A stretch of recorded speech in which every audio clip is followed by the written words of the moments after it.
ممتاز ريتشا صفراء على حكيم زياش وانذار ورقة توتر الاجواء قوية.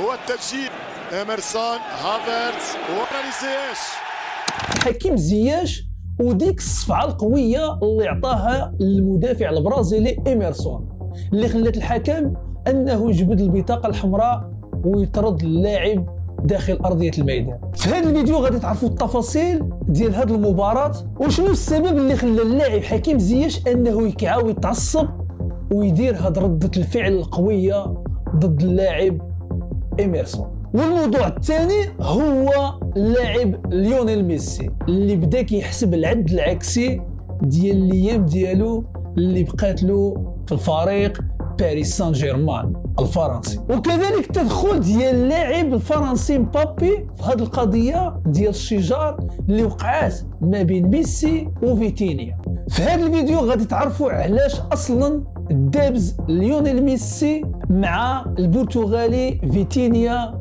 وكذلك مبابي علاش باغي يمشي ميسي ونيمار من باريس سان جيرمان. المهم الخوت ما نطولش عليكم، ولكن قبل ما نبداو بغيت غير نفكركم بانه ما بقى لينا والو نوصلوا ل 30 كا. اللي ما مابونيش يتابوني معنا في هذه القناه وكذلك يفعل الجرس باش دائما توصلوا بالجديد، ونبداو على بركه الله.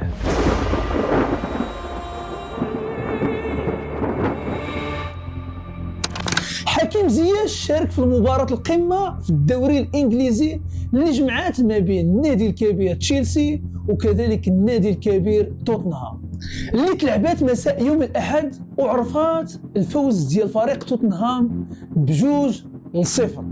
وهذه المباراة بالضبط كتعتبر في الدوري الإنجليزي ديربي هبيل. فكما شافوا الناس اللي شاهدوا المباراة شافوا على أن اللاعب حكيم زياش تدخل بطريقة قوية على اللاعب البرازيلي ريتشارلسون وطيحوا للأرض، وهذا الشيء اللي أدى إلى اشتباك ما بين اللاعبين ديال تشيلسي واللاعبين ديال توتنهام. وفي واحد اللحظة كيجي المدافع البرازيلي إميرسون كيدخل بطريقة متعمدة في الظهر ديال اللاعب المغربي حكيم زياش. الناس اللي كانوا كيشاهدوا في هذه المباراة ملي شافوا داك اللقطة دارها إميرسون لحكيم زياش تعجبوا وطرحوا سؤال علاش دار لزياش هذه الطريقة هذه. اللي كتعرفوا هو أن اللاعب إميرسون واللاعب ريتشارلسون هم من نفس الجنسية وهي البرازيل، وكما كتعرفوا اللاعبين ديال البرازيل بيناتهم حب قوي وشي كيدافع على شي.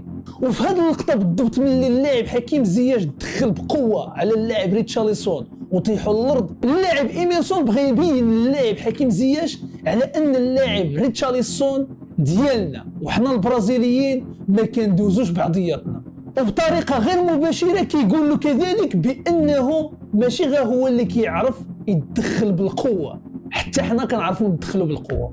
لكن هنا زياش فهمها طايره، وهنا تحركات فيه الرجوله ديال المغاربه والدم ديال تمغربيت اللي ما كيرضوش بالدله بالحقره. واللاعب زياش صرفق اللاعب إميرسون وبين له بانه ما كيخافش منه، وقال له اللاعب زياش من بعد الصفعه نوصل معاك فين ما بغيتي نوصلوا. صراحه اللاعب زياش اللي كيعجبني فيه هو انه انسان مقاتل وما كيرضاش بالحقره ولا بالذل.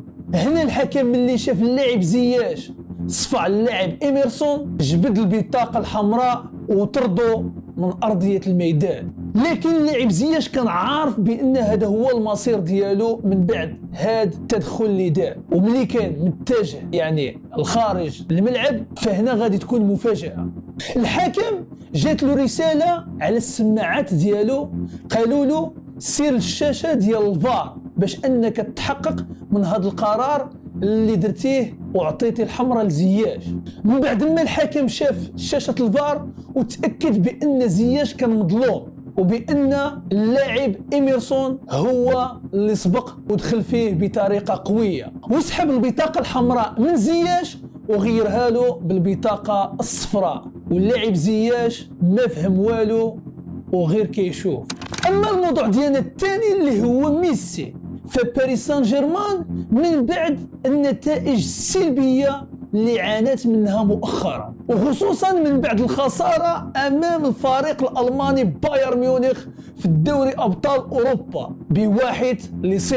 هذه الخسارة أثرت على الفريق الفرنسي لأن الهدف ديال الرئيس باريس سان جيرمان ناصر الخليفي هو الفوز بالدوري ابطال اوروبا، وهذا الشيء اللي ما قدرش انه يحققه رغم ان الفريق كيملك نجوم كبار مثل نيمار ومبابي وليونيل ميسي. فالصحيفه ليكيب الفرنسيه كتقول بان ليونيل ميسي في التدريبات ملي كانوا كيوجدوا المباراه مارسيليا اللي لعبوها مساء الاحد وفازوا بها ب3-0، فاللاعب البرتغالي فيتينيا تدخل بطريقه قويه على اللاعب ليونيل ميسي باش انه يقطع الكره ملي كانوا كيتدربوا، وهذه الطريقه اللي دارها فيتينيا استفزت اللاعب ليونيل ميسي وبدا كيتعصب عليه وكيغوت عليه. وهنا مبابي ملي كان حاضر وشاف هذا الديكور ما عجبوش الحال وبقى فيه الحال على فيتينيا علاش يغوت عليه ليونيل ميسي،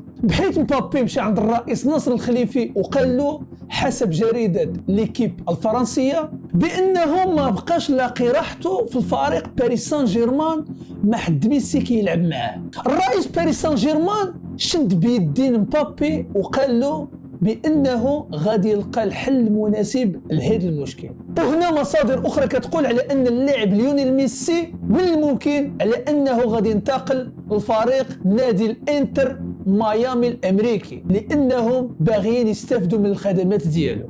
وبطبيعة الحال إذا تحقق هذا الانتقال فاللاعب الفرنسي مبابي غادي يولي هو النجم رقم 1 للفريق باريس سان جيرمان وغادي يوصل للهدف ديالو. لان من الممكن كذلك ان اللاعب نيمار البرازيلي غادي نشوفوه في الفريق تشيلسي مستقبلا.